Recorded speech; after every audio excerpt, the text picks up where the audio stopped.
लोग रसायन विज्ञान का अगला चैप्टर पढ़ने जा रहे हैं, जिसका नाम है द्रव्य की अवस्था, द्रव तथा गैस, यानी states of matter, liquid and gas. आइए इस चैप्टर के कुछ मल्टीपल टाइप क्वेश्चन को देखते हैं। तो चलिए पढ़ा जाए।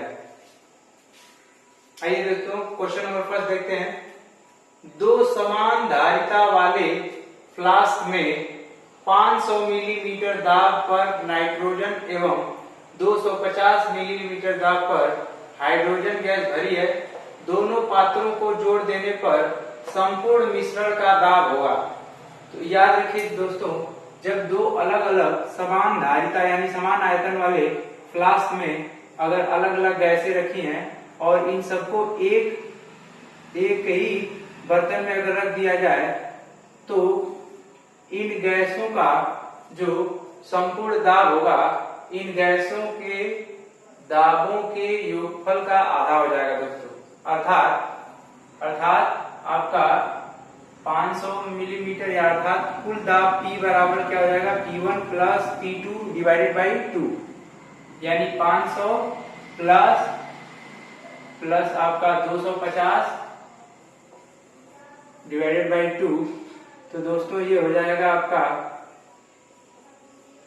750 बटे में 2, यानी कि 2 तिहाई 6, 2 साते 14, 2 आठे 16। तो यहाँ पे 0 0 0 हो जाएगा दोस्तों, 5 हो जाएगा और 5 और 2 7 हो जाएगा। तो 2 तिहाई 6 हो जाएगा, 15 हो गया, तो 2 साते 14 हो जाएगा दोस्तों, और एक बचा तो 2 पांचे 10, यानी 375 मिलीमीटर करेक्ट आंसर हो जाएगा। आइए देखते हैं अगला क्वेश्चन। स्थिर ताप पर नाइट्रोजन गैस की विसरण दर यक्स गैस से दोगुनी है। यानी कह रहा है कि अगर मान लीजिए नाइट्रोजन की विसरण दर R1 हो और यक्स गैस जो है, गैस यक्स है, इसकी विसरण दर R2 हो, तो हम लोग जानते हैं फार्मूला कि R1 upon R2 is equal to M2 upon M1 होता है ग्राम के विसरण नियम से दोस्तों। और अगर स्थिर ताप पर N2 गैस की विसरण गति क्या हो जाए, अगर गैस यक्स की विसरण दर R हो तो कह रहा है कि नाइट्रोजन का जो विसरण दर होगा यक्स का 2 गुना होगा, यानी 2R हो जाएगा, और बराबर इधर चल रहा है M2, और N2 का विसरण दर आप जानते हैं दोस्तों, नाइट्रोजन का परमाणु भार 14 होता है, तो 14 दूनी के 28 इसका अणु भार हो जाएगा, और हमको गैस यक्स का अणु भार निकालना है। तो देखिए यहाँ से R से R कट जाएगा और दोनों पक्षों का वर्ग करेंगे तो 4, और इधर कड़ी हट जाएगी दोस्तों, और इस तरह से जब गुणा करेंगे तो M2 इज इक्वल टू आ जाएगा 112। तो ऑप्शन नंबर डी यहाँ पर करेक्ट ऑप्शन हो जाएगा। आइए देखते हैं अगला क्वेश्चन, क्वेश्चन नंबर 3। एक गैस जिसका अणु भार 98 है की आपेक्षिक विसरण गति हाइड्रोजन की तुलना में कितनी होगी दोस्तों। तो हम लोग जानते हैं दोस्तों कि ग्राम के विसरण नियम से R1 upon R2 is equal to कड़ी में M2 अपान M1 होता है, और अगर गैस एक की कोई सी गैस है, इसकी विसरण दर R1 हो और हाइड्रोजन की R2 हो, तो इस कंडीशन में आपका यहाँ पे R1 का अणु भार आपको दे रखा है 98, और हाइड्रोजन का अणु भार पहले लिख लेते हैं इसको। R1 देखिए कितना हो जाएगा, हमको पता करना है।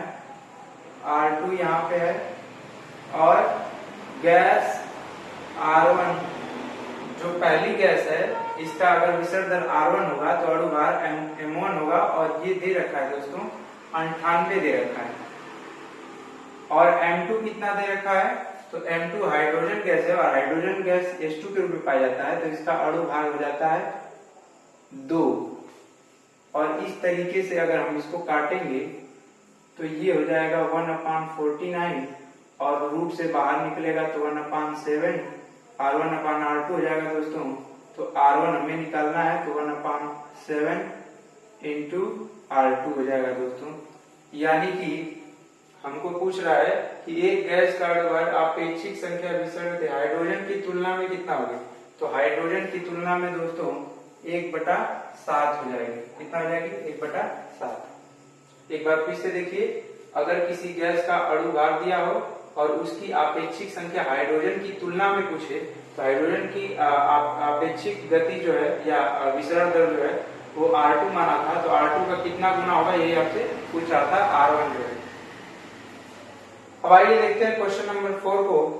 एक बर्तन में 25 डिग्री सेल्सियस पर मीथेन तथा हाइड्रोजन के समान भार भरे गए हैं। हाइड्रोजन का दाब कुल दाब का कितना होगा, ये हम लोगों से पूछा है दोस्तों। तो आइए इसको देखते हैं क्वेश्चन नंबर। देखिए, ऐसे क्वेश्चन में सबसे पहले हम क्या करेंगे दोस्तों, देखिए दोनों गैसों का भार समान भार दिया गया है, तो मान लेंगे कि बर्तन का कुल दाब जो है कैपिटल P है और दोनों गैसों का जो भार है उस चूंकि सेम है, तो दोनों का भार x मान लिया जाएगा। तो माना कुल दाब बराबर कुल दाब जो है P मान लिया जाएगा और मान लेंगे तथा क्या कि CH4 मीथेन का भार बराबर हाइड्रोजन का भार, दोनों का भार कितना मान लेंगे, x ग्राम मान लेंगे। अब देखिए हम क्या करेंगे, सबसे पहले मीथेन के मोलों की संख्या निकालेंगे। मीथेन के मोलों की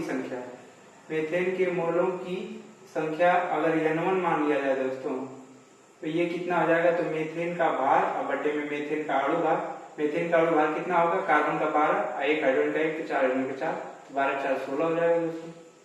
इसी प्रकार हाइड्रोजन के मोलों की संख्या निकाल लेंगे। हाइड्रोजन के मोलों की संख्या कितनी हो जाएगी दोस्तों, तो ये हो जाएगी N2 इक्वल टू आपका हाइड्रोजन का भार और बटे में हाइड्रोजन का अणुभार।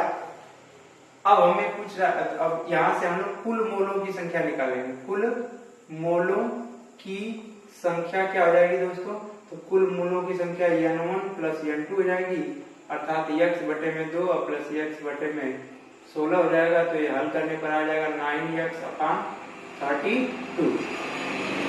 अब हम यहाँ से दोस्तों निकालेंगे हाइड्रोजन का दाब, कुल दाब का पूछ रहा है कितना होगा, तो हाइड्रोजन का दाब बराबर हाइड्रोजन के मोलों की संख्या बटे में कुल मोलों की संख्या और गुणे कुल दाब।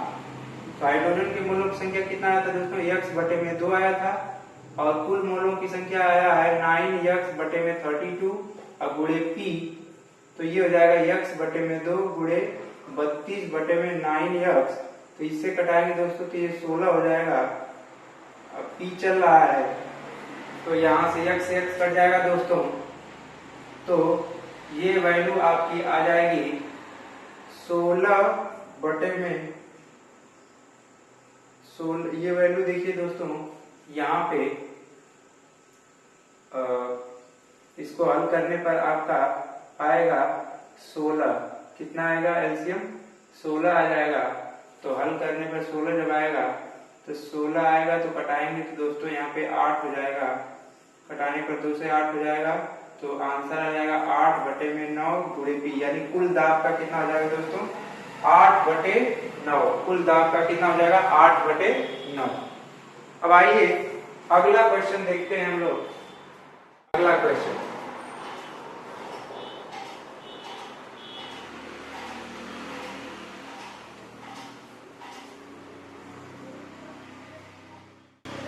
तो देखिए दोस्तों लिखा है कि गैस स्थिरांक जो कि R होता है, कैपिटल R होता है, ये इसका मान निर्भर करता है, किस पर निर्भर करता है, गैसों के मोलों की संख्या पर, गैसों के ताप पर, गैसों के आयतन पर, या फिर इनमें से कोई नहीं। तो दोस्तों आपको बताया गया कि गैस स्थिरांक R का मान न तो गैसों के मोलों की संख्या पर निर्भर करता है, न तो गैसों के ताप पर, न ही गैसों के आयतन पर। इसीलिए तो इसे सार्वत्रिक गैस स्थिरांक भी कहते हैं। सार्वत्रिक गैस स्थिरांक, यूनिवर्सल गैस कांस्टेंट के नाम से जानते हैं इसे। इसलिए ऑप्शन नंबर डी यहाँ पे करेक्ट ऑप्शन हो जाएगा। अब देखते हैं कि अगला क्वेश्चन में क्या दिया गया है। अगले क्वेश्चन में क्या दिया गया है, देखिए दोस्तों अगला क्वेश्चन, किसी गैस के 0.1 ग्राम का सामान्य ताप तथा दाब पर आयतन 28 मिलीलीटर है, इस गैस का अणुभार कितना होगा दोस्तों, ये हमसे पूछ रहा है। तो दोस्तों सामान्य दाब कितना होता है, एक वायुमंडल होता है, और सामान्य ताप जो होता है टेम्परेचर वो कितना होता है दोस्तों, तो ये 273 केल्विन होता है दोस्तों। उसके बाद हमको आयतन दे रखा है 28 मिलीलीटर, लेकिन हमको लीटर में चाहिए, तो 28 बटे में 1000 ये लीटर में हम लोग निकाल लेते हैं। उसके बाद गैस का भार दिया है 0.1 ग्राम और गैस का अणु भार हम लोगों से पूछ रहा है। तो हम लोग जानते हैं दोस्तों आदर्श गैस समीकरण से क्या होता है, आदर्श गैस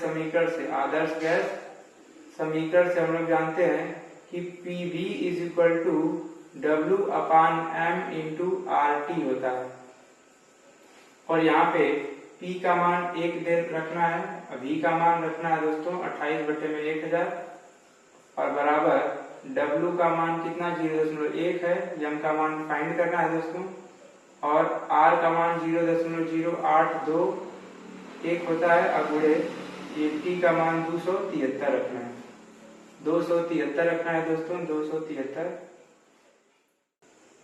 तो दोस्तों यहाँ से M की वैल्यू निकालेंगे, तो ये देखिए आपका 1000 जाएगा ऊपर, तो ये हो जाएगा 1000 गुणे 0.1 गुणे 0 पॉइंट, यहाँ पे केवल 2 ही अंतर रखिए मान, 0.082 गुणे 273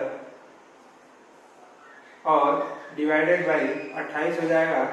अगर दोस्तों एक जीरो कम कर देंगे तो ये 1 हो जाएगा, और 2 जीरो यहाँ पे गुणा कर देंगे तो ये कुल मिला के आ जाएगा आपका 8.2 गुणे 273 डिवाइडेड बाई 28। अब 7 से कटाएंगे, 7 चौक 28, 7 3 के 21, 7 9 63 हो जाएगा दोस्तों, और 4 से इसको कटाएंगे तो ये हो जाएगा 4 दूनी के 8, 4 पंजे 20, 0.5 हो जाएगा, और गुणा करने पर दोस्तों लगभग 80 के बराबर आ जाएगा। तो ऑप्शन नंबर सी जो है यहाँ पे करेक्ट आंसर हो जाएगा। आइए देखते हैं अगला क्वेश्चन, क्वेश्चन नंबर 7 को देखते हैं। कह रहा है ऑक्सीजन और क्लोरीन के वाष्प घनत्व, अगर ऑक्सीजन का वाष्प घनत्व D1 है और क्लोरीन का वाष्प घनत्व D2 माना जाए दोस्तों, तो हम लोग जानते हैं R1/R2 is equal to √D2/D1 होता है। तो हमको पूछ रहा है ऑक्सीजन और क्लोरीन की विसरण गति, तो R1/R2 इज इक्वल टू हो जाएगा दोस्तों, D2 का वैल्यू दे रखा है 36 और इस D1 का वैल्यू 16 दिया है, तो 16 और ये 36 बाहर निकलेंगे तो 6/4 हो जाएगा दोस्तों, और ये R1/R2 कटने पर ये हो जाएगा दोस्तों 3/2 आ जाएगा। तो ऑप्शन नंबर सी यहाँ पर करेक्ट हो जाएगा। आइए दोस्तों देखते हैं क्वेश्चन नंबर 8, निम्नलिखित गैसों में से किसकी विसरण गति अधिकतम होगी। जो विसरण गति है वो गैसों के अणु भार के व्युत्क्रमानुपाती होती है दोस्तों, गैसों के अणु भार के व्युत्क्रमानुपाती होती है। तो जिसका अणु भार सबसे कम होगा उसी की विसरण गति सबसे ज्यादा होगी। तो ऑक्सीजन का अणु भार कितना होता है दोस्तों, 16 दूनी की 32 होता है। उसी प्रकार कार्बन डाइऑक्साइड का अणु भार निकालेंगे तो 44 आता है। उसी तरह अमोनिया यानी NH3 का निकालेंगे तो नाइट्रोजन 14, हाइड्रोजन का 3, तो 18 हो जाएगा, 14 3 17 हो जाएगा दोस्तों। उसके बाद N2O का देखेंगे जब, तो नाइट्रोजन का यहाँ पे एक नाइट्रोजन का 14, 14 का 28, 28 में 16 जोड़ेंगे दोस्तों, तो 28 और 10 38, 38 और आपका 6 आपका 44 हो जाएगा दोस्तों। तो सबसे कम जो है आपका अणु भार आया है अमोनिया का, तो अमोनिया की विसरण गति सबसे अधिक हो जाएगी दोस्तों। तो आज के लिए इतना ही, धन्यवाद।